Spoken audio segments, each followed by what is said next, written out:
Omelette వేసిస్తున్నా. Okay, ఇంకో మనము పెంకు పెట్టుకొని మంట పెట్టినాం కదా, నూనె కొంచెం పోసుకోవాలమ్మా. ఇంకో కొంచెం నూనె పోసుకోవాలి. ఇప్పుడు పలగొట్టాలమ్మా. పలగొట్టి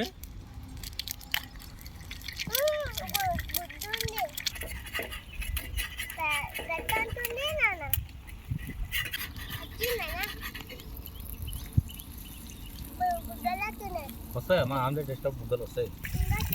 ఇంకోటి వేస్తామా, ఎందుకంటే మన ఇద్దరికి ఒక్కటి సరిపోదుగా. ఇంకో మళ్ళీ ఉప్పు, మళ్ళీ కొంచెం కారం, ఉప్పు రెండు అట్లా. గుడ్డలో ఆమ్లెట్ అయింది, తిందామా.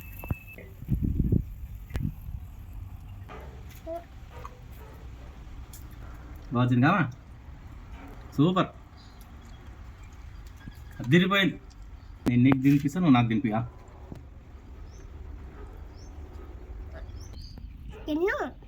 తినాలనా?